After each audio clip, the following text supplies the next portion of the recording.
Hi, I'm Ben and welcome to Camp at Home. Today we're going to be learning about redwood trees.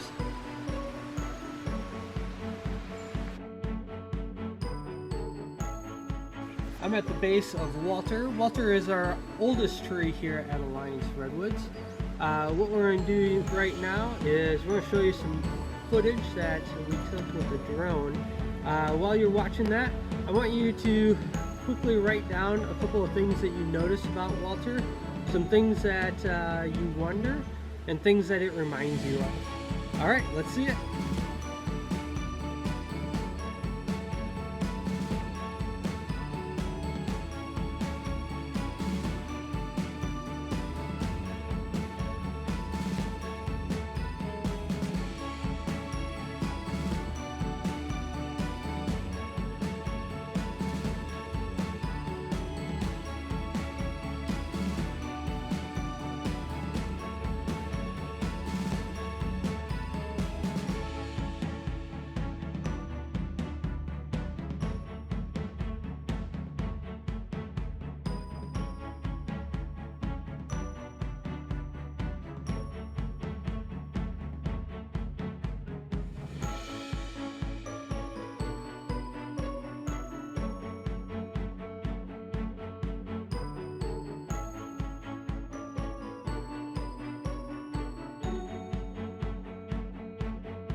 What were some of the things that you noticed?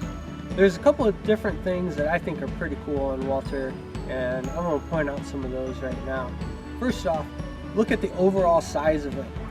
My wingspan's almost 6 foot, and he's still way wider than what my arms are. Other things that are neat to point out with him, you may notice this scarring here that kind of looks like it's been burned. We're going to talk about that a little bit more here in a little bit. But if you think that does look like burn marks, you're right, it is. Go for it. Yeah, here we're looking at one of the burls on Walter. One of the cool things about the burls with him is we don't exactly know where all of them come from. This burl, there's a couple different theories on it that could have been caused from another tree hitting him.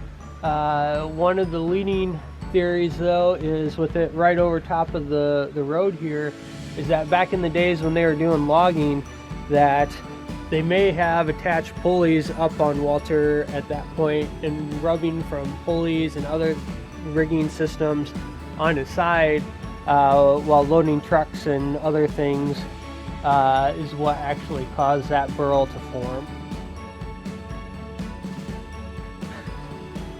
So with this redwood bark, you might notice that it's pretty fibrous-y. The kind of fuzziness of it actually helps protect it from fire. So when we saw the fire marks on Walter, we do know that there was a fire that came through this area about 90 years ago. Those fire marks are actually from that fire. The fibrous bark of the redwood trees actually helps to protect them from the fire. Most forest fires move fast and hot, and they don't have enough time to get through the bark most of the time.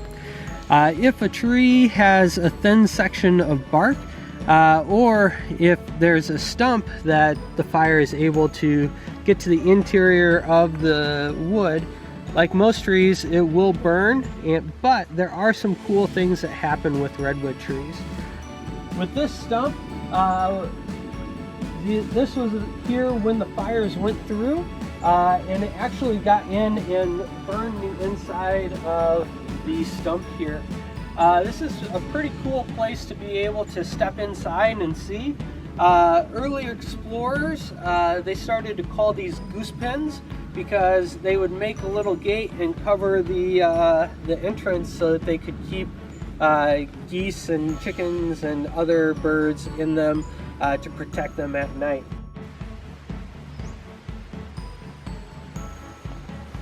Some goose pens are actually in living trees, like this one. This one, it might have a small entrance here, but if you come along inside with me, we'll see how high it actually goes.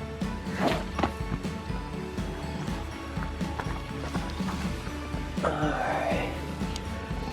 All right now I'm just squatting down here. We'll see what we can see, but we're gonna start to look up above us here, and we're gonna start to stand on up. And right now I've got my hands up above my head, and we still got several feet before we'd get to the ceiling there.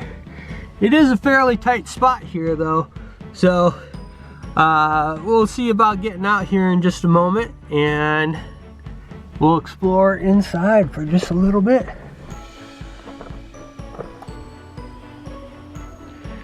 Not all burrows form on the side of the tree way up high like on Walter. This burrow here starts at the ground, and as we kind of transition down, you can actually see how it actually starts to go down underground as well. Burrows can form anywhere on the tree, trunk, branches, roots, all that.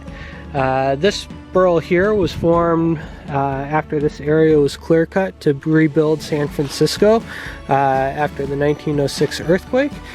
This was a stump that just erupted into a giant burrow before it sprouted a new tree to continue on its life. One of the cool things about redwood trees is that they are actually able to share resources with their roots. This can be seen in a lot of different ways. One of the coolest ways is that there are such a thing as albino redwood trees. Those are redwood trees that don't produce chlorophyll on their own, and so they have to completely rely on the trees around them to get nourishment. This one here is at an undisclosed location because they're so rare, but I can give you a little bit of a peek as to what it looks like here. We're just going to kind of pull back the leaves here, and we're going to take a look at it.